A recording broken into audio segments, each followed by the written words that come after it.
Hello and welcome to Awake Ones. My name's Lorraine Flaherty and today we're going to be talking about working with soul and spirit. And I'm joined today by my wonderful co-hosts.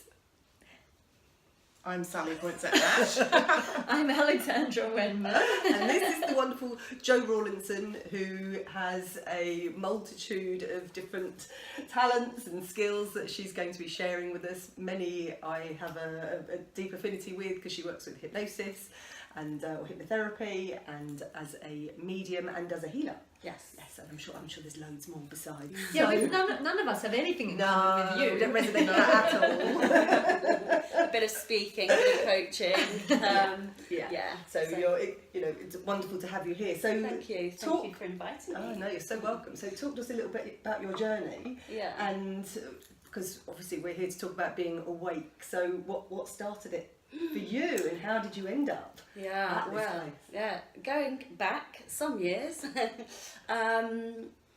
So I've always walked between two worlds. So I was that kid that announced things that people hitherto didn't know about pregnancies, and had lots of spirit friends with me as a child. So I had an attic room and all my spirit friends, and I would gather in there for counsel. And that's such a storybook. That's like never-ending story kind of vision. I thought that everybody was the same because you don't know any different, do you? You just think it's natural and normal. In fact, I still feel a bit like that way. So it's really nice to meet kindred spirits always.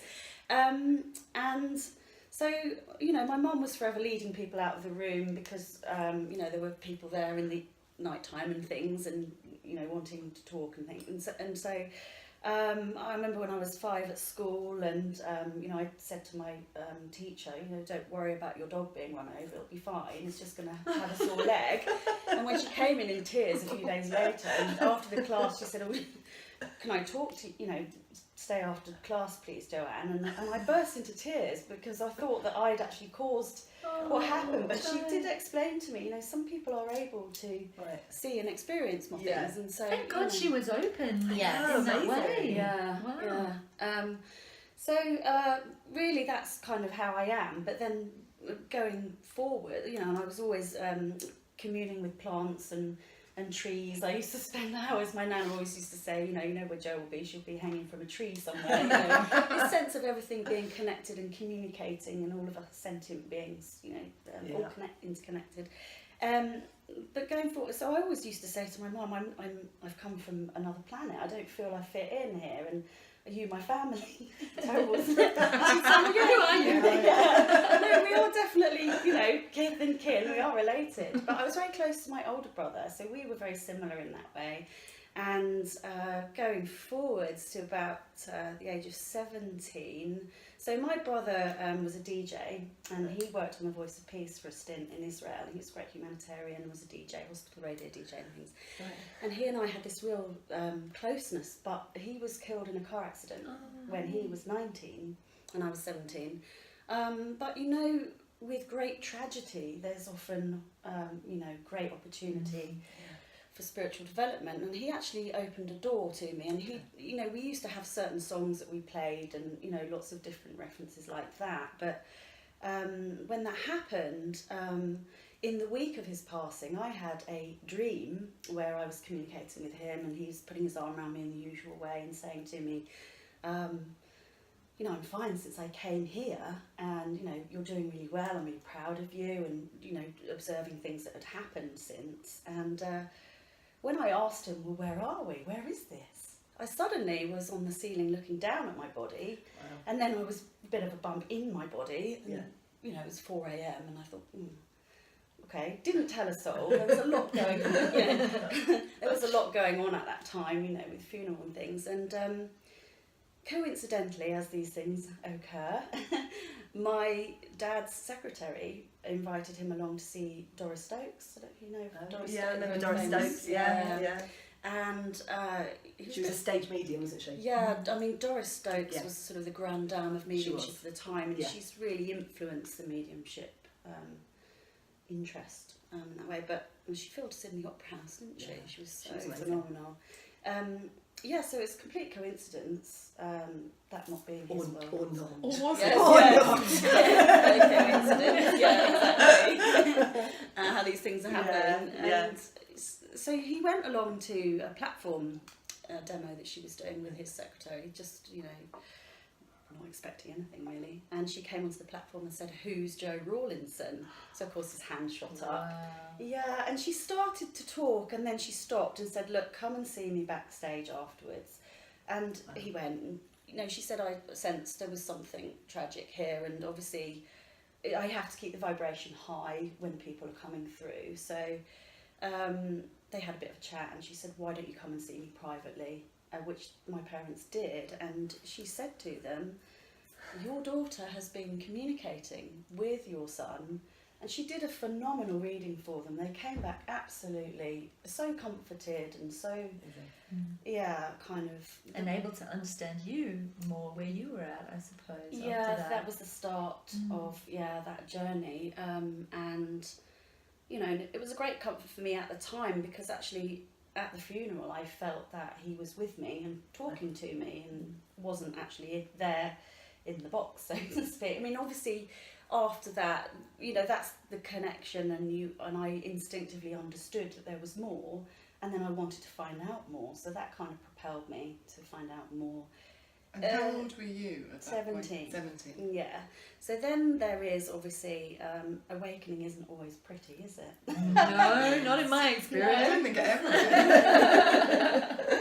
So then came the dark night of the soul, because obviously, you know, I was grieving, but I think grief is a catalyst for spiritual understanding, and so it took me on a massive journey to right across the world, Australia. Oh, good yeah. place to be. Yeah. Excellent. I'm in Sydney, yeah. Lovely.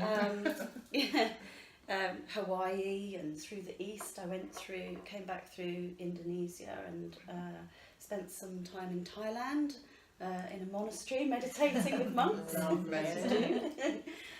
Just looking, but you know, as Rumi says, you know, we're looking for the diamond necklace that we're wearing, so it was an inner and an outer journey, connecting with myself, and I just felt like I needed to be away from everything that was familiar to me. You know, I'd had a bit of a disastrous relationship before that also, but it's all learning, isn't it? So, yeah, so there I was. This kind of took me into meditation, and then into learning tarot, which I did at Mysteries in London. Oh, Yeah, we know there's it a lovely well. guy called Norman. Oh, guy, he was so funny. I really remember him. Right. Yeah, and then I learned hypnosis, hypnotherapy, which is your, isn't it, your field? Reiki, healing modalities. You know, I've had Life Between Lives, which was an incredible trip. It certainly is. Yeah, really interesting finding out. And so what I'm here to do is to help other people through those kinds of experiences, through connecting to themselves and connecting to spirit and their loved ones, because, you know, there's a lot to be discovered, isn't there? And it's all within, and it's you know, I think the dead have a lot to teach the living, to be honest. Oh gosh, yeah. So what sorts of people come to you? Do people come for straight readings, or do you do readings and healings combined, or is it more like readings or healing, or is it a bit of everything? Do you know, it quite often blends. Somebody will come and just, you find that yourself. Yeah. Somebody will, so I had an experience with a young girl who came to me. She'd had you know, her father had been an alcoholic and passed over, and obviously her journey had been quite sort of bumpy, but the understanding that that's her way of, you know, I said, your pain is your prize, but while we worked on what was initially presenting, he came through. So I waited until the end and made the connection. You know, there was a wonderful sign that he gave us, you know, just as we were talking at the very end. And this single feather dropped down right outside the window where we were working, and I said, "That's for you, from your dad." And she burst into tears and said, "Well," I said, "it's for your collection, your jar." She had a jar at home, and it was put in her jar from him. But so it, you know, it can. I try if somebody's come for something specific, I will work with that. It's not a free for all necessarily. There is a responsibility, isn't there, with kind of addressing what's right for the person. But quite often it's a blend. So they might come to me for a reading and a connect with spirit, but then it will be, if it's a reading, I'm not really fortune telling. I'm actually connecting them with their own, helping them to heal themselves. So and understanding, perhaps because people are, where they're from, why they're here, what's their purpose, who are they. A lot of people waking up feeling that they're not in alignment with the truth, and so much of that going on at the minute. Lives turning upside down. Oh god, yeah. Drugs coming out from under people. And that's god. it. Yeah, so it's not. Or they might want regression to find out. Sometimes they'll say, "Well, you tell me. I don't know what it is that I need exactly." Right. But the mediumship, definitely connecting with loved ones, is is an area, and then the connection with soul, their own soul, and then obviously things symptomatic of, which we address with the healing or the hypnotherapy. So maybe they're carrying a wound or a dialogue underlying that's holding them back. So it's understanding that you're a co-creator and that you are a powerful being and you can create your life as you want it to be. You definitely have a part to play in that. You are not necessarily victim consciousness or this scarcity, understanding that this kind of left brain, if you like, or this what we've been entrained to believe is not necessarily, it's not the truth, is it? So on that note, talk to us about your gifts, Jo. How do you experience mediumship? Because everybody's, we all have these gifts, but everybody's gifts are kind of subtly different. Some people are more clairvoyant, some more clairaudient, it becomes a bit of a holographic experience, doesn't it? But when you see spirit, do you see them kind of external to you, or do you see them clairvoyantly? How does it work for you? So I have what they call claircognizance, a knowing sense. I'm also quite clairaudient, so that's a strong sense for me. But I have all of them actually. But I think spirit have experimented with how they work with me. So so I know when one of the guides was trying to contact me and appeared in front of me as a hologram, and I just and I turned around and thought, go away. It's too much. Intense. I turned back, he was still there. And then I'd had a regression, and luckily you work with people who help you along as well. And can I ask, does one of your guides have a mustache? Yeah. He appeared to me last night. Oh, really? I'm not kidding. I was like falling asleep. It was 3 o'clock in the morning because I didn't go to bed till really late. And I was like falling asleep, and this bloke with a mustache appeared, and I thought, who are you? And often before I meet a client or someone for an interview, I will meet their guides. How What's cool his is name? that? I don't get a sense of. I haven't asked no. actually. Well, if I have, I haven't got a He clear was lovely sense. though. He was just like this normal everyday bloke, just coming in with this mustache. Yeah. I've never seen you before. It's your guide. Yeah. Brilliant. Yeah. Thank you for showing yourself. I mean, so I don't see so much holographically. It's more that I see in my mind's eye, and then I have a feeling sense, and and then the dialogue as well. So it's That's brilliant. I can't believe you turned up in front of my eyes. I was thinking, this is so random. Who's this random bloke? Yeah, Bless he's quite insistent if he wants. He's attention. stepping forward more, I think. More wants you to acknowledge him maybe or something. And I think he's obviously maybe brought ask his name. Yeah, maybe ask his name. Yeah. He's obviously brought all of us together. Like I think maybe he was a bit excited that he was coming on a week once. He is quite excitable. Yeah. He was a doctor. So he had that feeling, and he like this cheeky kind of a smile, and I was like, you kind of look like you should be serious, but you're really kind exactly. of that's him. You could be trouble. What are you doing? Brilliant. Yeah. Sorry, live mediumship. You're on a week once. God. Do you still work with your brother? Yes, we Glenn and I do a lot. So he's always been giving me signs and things all the way through. Even through the really difficult times.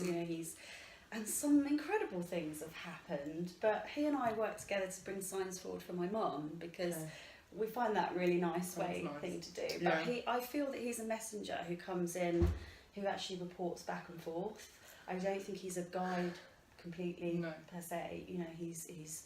But we definitely work together, and I'm actually doing a lot of writing with him at the moment. So I'm writing something. The working title is The Voice of Peace. Oh, yeah, wonderful.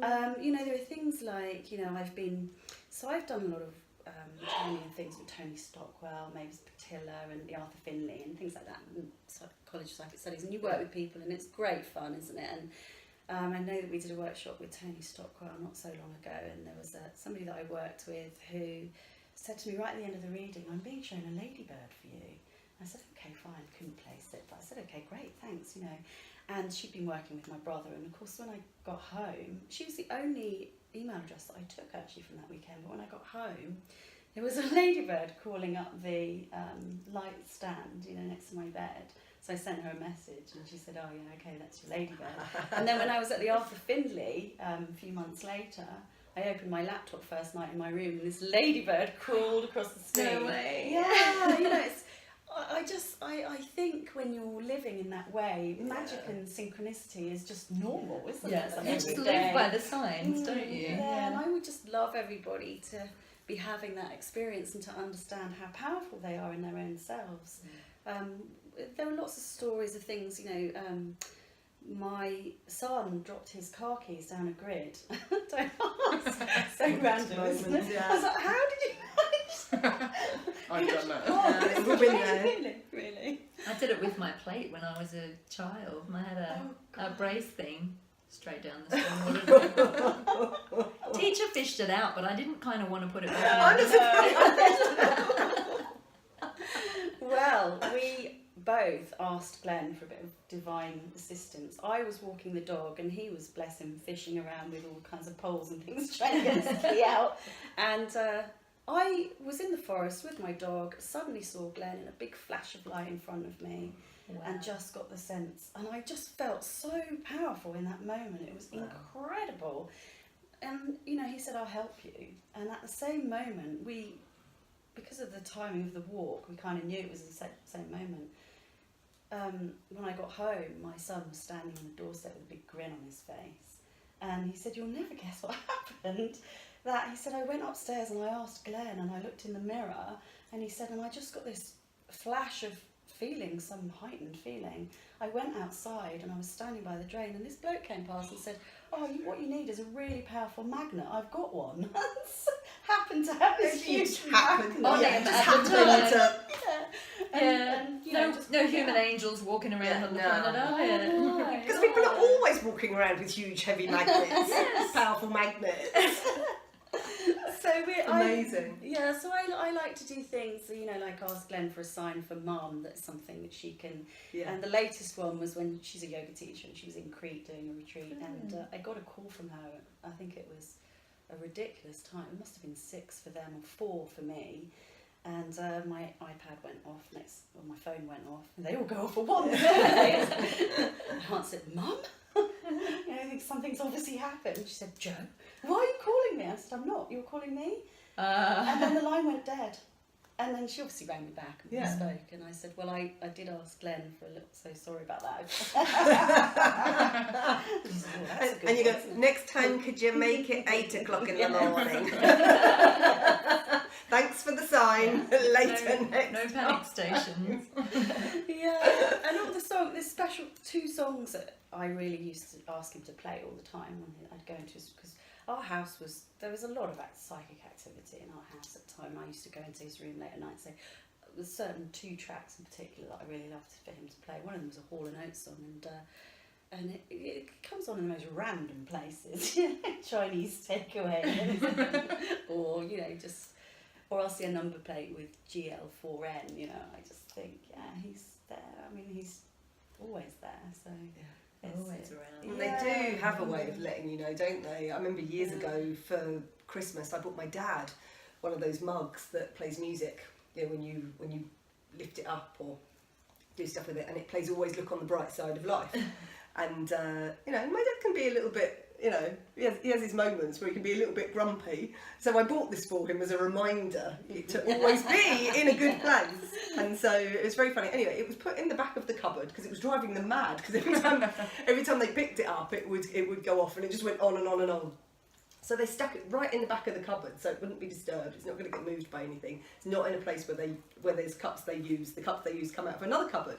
But every now and again, he'll be in the kitchen and he said he'll be caught up in a thought. And they won't, they've got a stone floor, so it's not like there's a vibration or anything has moved it. There is no possible way, but it just goes off. And he says that it's quite often when he's literally just had a thought of his dad who passed when he was really young, and either he's having a sort of a feeling of missing him, or he's in his mind, or he's just having a thought about him every single time it happens. And they rang me and just said, we don't know what you've done with this mug, but you've bewitched them. I said, well, maybe it's somebody that's reminding you to be happy and to remain in a good and positive state. And my family are very open, so we have. I think again we've talked about this before. Robins appear when somebody has passed, and there's always a couple that we know are kind of linked, either to my grandparents or my mum's brother, and they will just show up at the most random of times. And those clues, those the Irish magic, isn't it? It is, yeah. They're very open to it. Very open to it. And butterflies, obviously, as well. Butterflies are really amazing for doing that, for letting us know. Yeah, my friend's dad passed away recently, and a butterfly appeared, and it was dancing around me so much. It actually landed on my hand, and I thought, hello. I had that recently, in Cambodia. I saw them they're calling this year the year of the butterfly. And they're saying that it's like everyone's been in this stasis, and now we're coming out into the light. And Lorraine and I just taught a workshop based around that theme. But when I was in Cambodia just before New Year, I had about 3 times butterflies just landed on me for about 10 minutes. Like I was walking through the jungle, carrying this bright orange, like the colour of your scarf, butterfly. This has got to be a sign. It's a gold butterfly. This is amazing. That's incredible. It's so incredible. And it wouldn't leave me. I was like, wow. Magic. Absolutely gorgeous. And it does put you in that kind of place, doesn't it? It's totally. Really connected. And it's just wonderful. But she had the same butterfly around her, and she's, I happened to text her and said, let's go to the forest. The forest is the go-to place. And we were walking along, and the butterfly came, same colouring, and on her hand. So we took a picture of it. It's beautiful. I know, it's so Maybe nice. the butterflies are connecting us all through time and space. And I know that spirit can enchant butterflies so easily, can't they? And it's birds. a light vibration.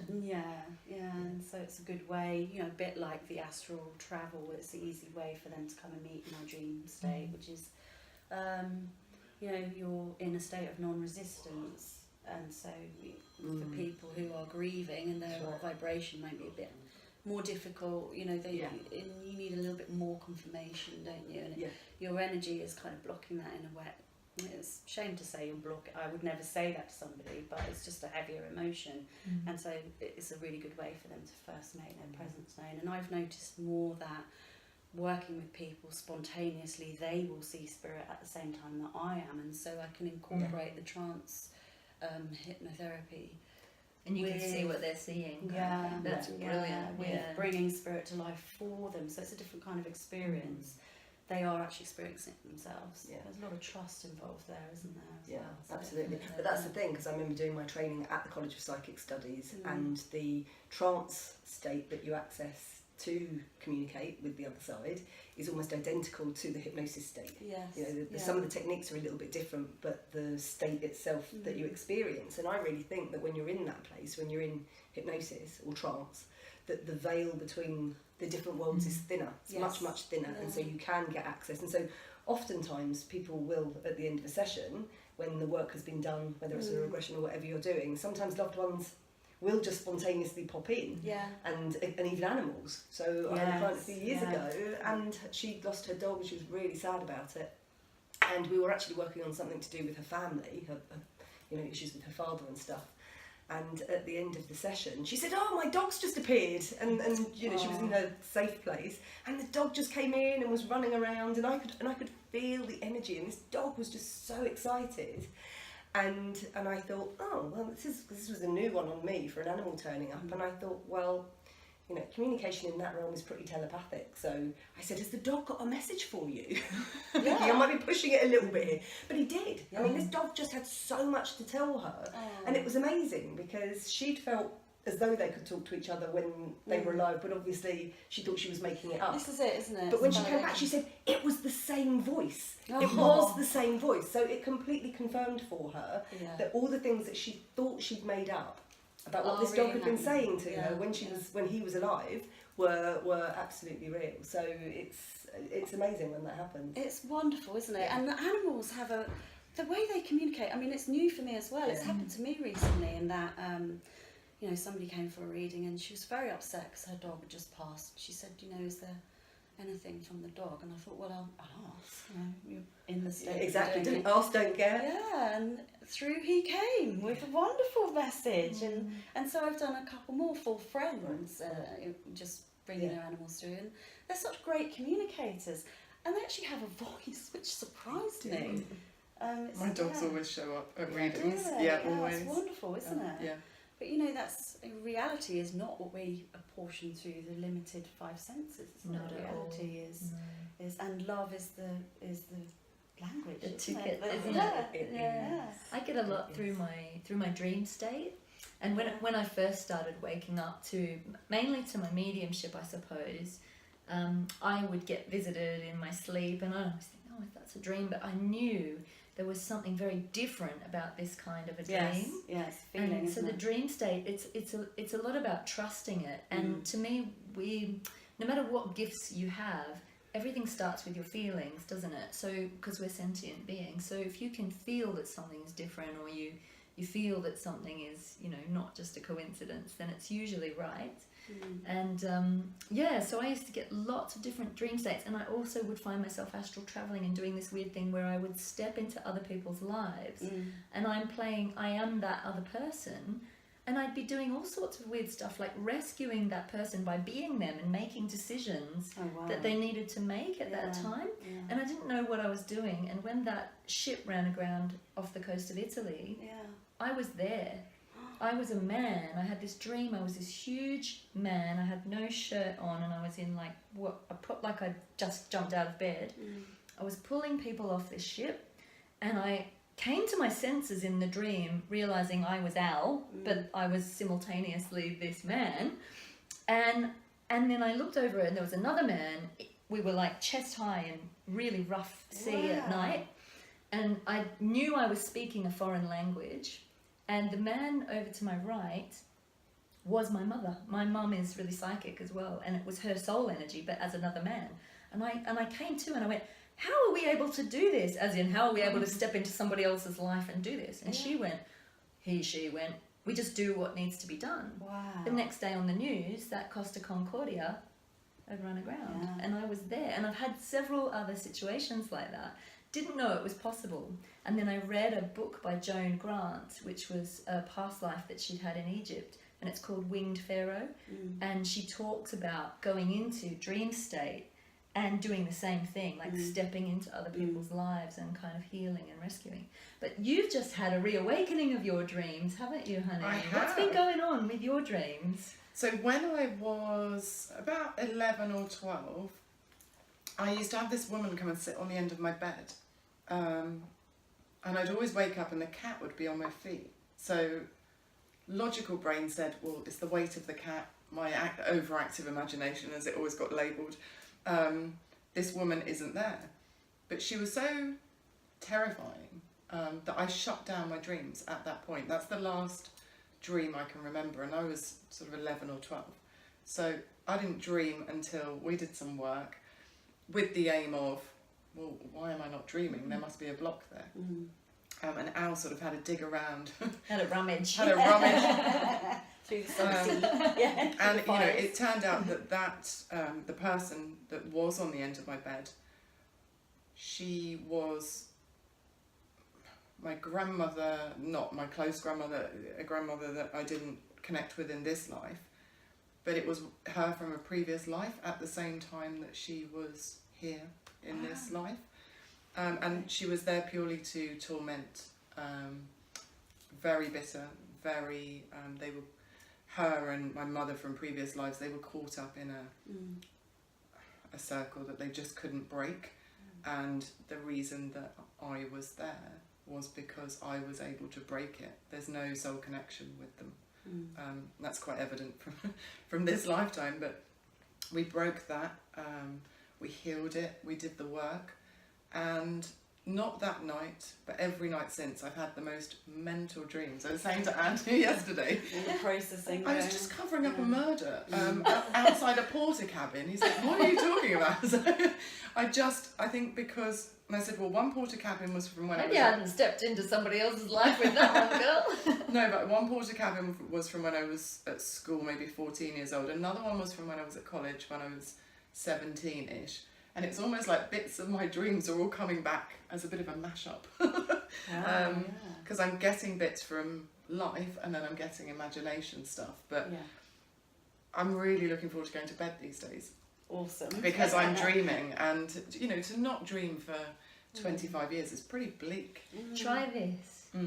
Before you go to sleep at night, set an intention for either to connect with someone that you love in spirit, or to go to one of the ashrams of one of the ascended masters or the archangels, or to ask your higher self to bring you some information that you need to know. So now you're dreaming, see if you can navigate away dream. from covering up Drive your murder. drive your dream. Intention Do is some very lucid powerful. dreaming. Yeah, intention is so powerful, isn't it? It's, if only we're all aware at all times of what we're thinking, what we're saying. You know, because in spirit that's so transparent. You know, spirit come back. They have so much to teach us in terms of when they actually step out of the ego and they go into the non-resistant state of soul. They see how their own attitudes and behaviours impacted those around them, but also their own lives. You know, so they come back with those types of messages, which are very powerful. You know, I had somebody recently had gone over in a suicide. The person left behind was obviously very shocked and distressed, and this was due to some bullying that had gone on in the workplace. Now, he could have gone down the road of bitterness and anger, maybe even revenge, but through the information that came through for him, and then spirit will quite often come into your own energy field. So the recipient can really feel spirit with them, and he was actually talking to me as if I was. He did ask me, "Can I come right into your energy field?" He's quite a strong character at the same time as well, so it's quite a. So was quite a that? lively Were you experience. doing trance mediumship at that point? I or mean, was I it wouldn't say similar? that I'm trance per se, but I just feel that when spirit work in your energy field, that it's a much more vivid reading. Let's say for the recipient. I don't know if that is. I guess it's bordering on trance. Yeah, but so not they're quite. kind of merging a bit, They but merge their energy not field with fully yours. taking over your vocal cords No. or whatever. Yeah. So I don't do trance mediumship, but I had my first experience of direct voice channeling the other night, because I've been channeling for a long time, but I kind of see it as more, I feel their energy and then I'm interpreting what I'm hearing. I'm sort of hearing and knowing and seeing and everything. And then the other night I was in here with a client who I'm doing some channeling work with.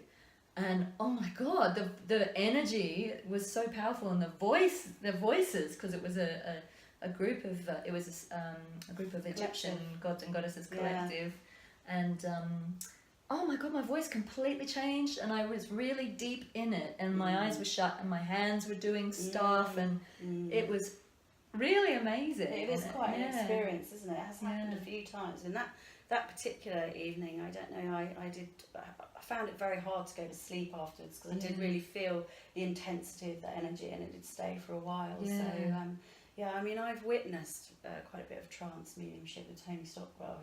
He's very funny. You can see the face I change. know, it's incredible. Can't His you? face length. He brings his spirit guide through. Zintar, who's he's Eastern. I'm not quite sure exact, but he's Tibetan, I think. But yeah, his whole face and demeanour and everything, the way he's speaking, and he always says, "Try not to scream." I know it's a bit shocking, but My friend Anne Scholes does it too, and she's got a guide called Ming, also Eastern, and the hands go in the sleeves. And Ming comes through, it's completely, and he goes, "Greetings, little ones." He's like, and you just go, what? And he said, feel free to ask questions and have a dialogue, but everybody goes, we're all so, wow, in awe of what's happening, that you almost lose your what are you going to ask? voice to ask. I find with philosophical guides like that, especially the Eastern kind of Tibetan philosophical guides, the questions are more to do with the bigger picture rather than sort of like, you know, am I going to get this job, or you know, they're more kind of what's happening in the bigger state of the world, or you know, how phenomenal. I've not seen Tony Stockwell do that before, but interesting. It's great, and so I feel that my role is in helping people to connect for themselves, but also bringing spirit through for them with those messages, and with it's evidential mediumship, but then it's also, I think things are blending. People are becoming that much more able now. The veil's thinned and people can communicate themselves, so it's about teaching people also and guiding them into doing that for themselves, which is when you see people you're teaching and they make a connection and they're just so, wow, this is incredible, that is just so gratifying. So So my next question, because we're on Awake One, so everything goes. Do you also get galactic guides coming through? Yeah, we had a little chat about it. I thought we have to talk about it on here because obviously we've talked about Brigon and it's come up before. So what was your kind of first experience of the galactic guides, Jo?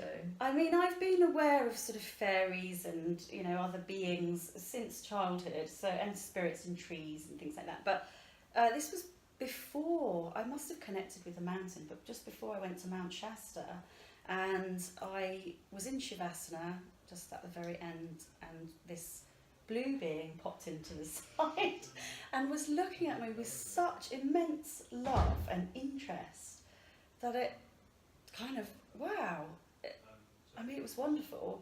It was quite instantaneous, but I do remember very clearly the feeling and the look and everything. And then I asked, you know, what's your name? And she said, I felt it was Anam or Anam Kara. I thought it might have been soul friend, or Anam, I don't know, an Anam being, I don't know. But so that was beautiful. And that was actually then validated to me by another medium. You do have a being that's with you, that's guiding. And then when I went to Shasta, I did actually have a few experiences. We did lots of transmissions, connecting with Christ consciousness and things. And, you know, and I was ramping it up. I was away travelling with my brother as per, and these beings were there as well. But I also, we went to the top of the mountain on one day, and oh God, it was incredible. So it was just becoming nightfall, and the stars were coming out. And as the light went down, we watched the sunset. I don't know why. I looked up and I said, "Look at those stars. They're really interesting." And it was just the shape, you know, the design. And somebody said to me behind that those aren't stars. So they were calling us to get back in the van. So I just quickly took my camera and just went. Didn't think anything of it because the battery died a few days later. I looked at and there were 3 really bright lights, like traffic lights. And I thought, and. Have you still got the photo? Yes, I have. Could you send it to us? Or Yeah. show it on here? Yeah. That would be amazing. I will do, yeah. Brilliant. So that was an experience. And I have from time to time had a sense of her being around, but not as fully as, you know, I'm asking, but maybe I'm getting in the way a bit. I don't know. Yeah, I do. There'll be more to come. Yeah. There'll be more to come. And I'm really feeling for your man with the moustache now, because you asked her name and you didn't ask his. So you must, next time he comes in, you must find out his name. Sense of it. I get Dr. Love. Yeah. he gives me, you know, a little bit of that, and then it sort of. He's playing hard to get. Yeah, almost. Yeah, maybe. Yeah.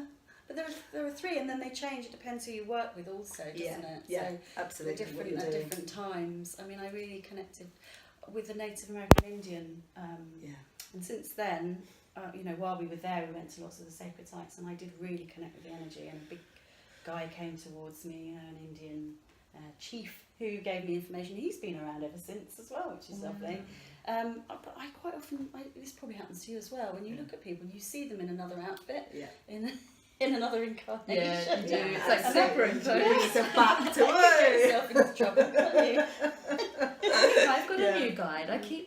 Somebody keeps shouting, "Gary!" in my ear. And I can't see him. I haven't seen him at all, but I'll be in the middle of a session and I get, "Gary! Gary!" And I'm like, who is Gary? And I did check with my pendulum, and I think it's a new guide, but I don't know if it's someone that I knew when he was alive. I do know a Gary. I think he's still of this planet. But yeah, it's really odd because I can't see him, and I'm usually really clairvoyant. So it's like, Gary. I'm like, okay, right, Gary, show yourself, Gary. Greetings, Gary. Greetings, Gary. Come forwards. Yeah. Well, and yeah, we're sometimes about, they need a bit of coaxing in that way. yes, they do need coaxing, but we're about to do a bit of a road trip in California. Oh wow. So we won't be going to Shasta, but we are going to be We going. might be. Who knows? Who knows? We'll be guided. Expect the unexpected. But we are going to go to the Mojave Desert, and we are going to go to 66. Sedona, and we are going to go to Route 66. Yeah. And I might have told this story before. I'll try and tell it briefly. But the last time I was out there, I was driving through from Los Angeles through to Phoenix, Arizona, and accidentally, I didn't know I was going to drive through the Mojave Desert, and I love deserts anyway. And as soon as I got into the desert, really excited, I suddenly burst into tears. And I was crying uncontrollably, and I had no idea why. Didn't make any sense to me whatsoever. And then at a certain point, when it had subsided after about half an hour, and I'm not a crier at all, I thought, what is this emotion? And it felt like a homecoming. Oh. And as soon as I had that thought, a voice in my head, and again, my channeling experiences were never quite that clear, but being there on that trip really opened it up. And it was Native American energies, and they said, yes, welcome home. This is your home, we are your ancestors, and thank you for coming back. And I'd been at Mount Shasta earlier on, and I'd been meditating and treating the whole journey as a sacred journey.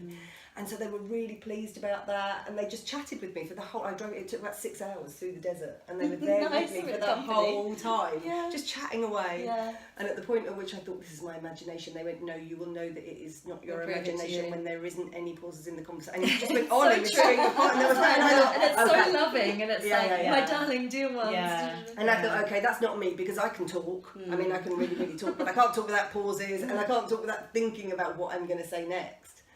And and then I was just coming up towards Route 66, which we want to go and hit this time, and I thought, I need to go to the toilet. We've been called to go. We've been and called hit to this go. time. Yeah. And I thought, Everywhere we look, we see 66. yeah. Oh wow. Yeah, And I thought, this is really embarrassing, because I'm having this communication with these beings, and now I have to go and do human stuff, like the toilet and eat and stuff. And as I was having the thought, they said, we are aware that you have human functions that you need to take care of. So we are going to go for a That can short be while. so practical. And we'll leave you So to nice, it. yeah. And they said, but we are aware that you are tired and you've still got a long drive ahead of you, so we're going to come back as soon as you get back on the highway, which they did. As soon as I went back up the ramp, we are back. But And it was just so beautiful. It was like the best meeting with my family, who I hadn't seen or spoken to for a really long time. And it was just so incredible. To be honest, I can't really remember anything of what was said, but it was just all wonderful. And again, just that reminder that, we're not on our own on this planet, and the people that we think are our families, there is so much more. Our extended family goes so far and so wide, and so whenever you get an opportunity to actually connect. just tune in, and for me, driving is me always too. my meditation, because I don't put the radio on, and it's just me and my thoughts. So I think my mind. Yeah. One of the few times when I'm not actually doing anything or thinking that I have to be That's it. doing something, Yeah, they just come on the open through. road. So yeah, it's a really powerful. And you do, and I'm meditation. quite often talking to myself, and I Yeah. see people, at the traffic lights are like, Yeah. or You even change walking on your around, phone. like, okay, she's talking to herself. You've got the beauty of hands-free these days. Exactly, I know. I put Yeah. the earpiece in, and nobody's any the wiser. Yeah, that's it. And I do, it is wonderful, isn't it, that you can just kind of have a sense whenever you want to just kind of connect in that they're, hello, we're here, I have, all through my 20s, obviously you go through, and 30s, this, for me, was coming to terms with it being something that I could switch on and off at will, and not necessarily have everything there all at once wanting to talk to me. And I've stopped going up to people and saying, "Oh, your nan says thank you." Great about news about the baby, and all those kinds of things. Because even when my neighbour passed and said, "Go," he was an Irish guy, he was very funny. appeared dancing and singing in front of me, which is what he always liked to do. Brilliant. Said, you know, can you tell Gina? Hello, my baby. Hello, Yeah. my honey. Now pop next door and tell her that I'm here, you know, and ask her about the slippers. Ask her about the slippers. He kept saying, and funnily enough, she did invite me round, which doesn't happen very often. She's quite shy, and so I sat down, and there were the slippers parked and under the chair in front, and he was standing right behind me. Tell her about the slippers, you know. Like, there's a story about the slippers, obviously, but you know, she wasn't receptive. She was grieving, and you have to be respect that. discerning, Yeah. don't you? Yeah, absolutely. Yeah. I've had fingers burnt blurting things out at people Yeah. before. You can really It's a upset learning some curve, people. isn't it? It really is. Yeah. As much as you really want to share the good news about spirit and about, you know, the connection, and that we will have that capacity. There is a time and a place. So We have to be invited. yes. And so I'm conscious that We could Yeah. go Could on. go on all forever. We day. just could go on and on and on. We Derek, won't be can you allowed just to go press on the all day. close button because it. It says untie that. Yeah. Yeah, so yeah, we could go on and on all day about this topic, and it's so great to meet you, lovely. Oh, What a great Andrew. conversation. Yeah. So, but thank you for sharing, and if people want to get hold of you and maybe come and have a session with you, how will they find you? So I'm on Facebook, Jo Rawlinson. I've got a Facebook page and also a website, jorawlinson.co.uk. And We'll have all of the links detail on things below. there. That's fabulous. Yes. Great. Yay, Thank you. Thank so you. much. Thank you. What an honour to meet you, and Thank you thank you for for watching. Thank you.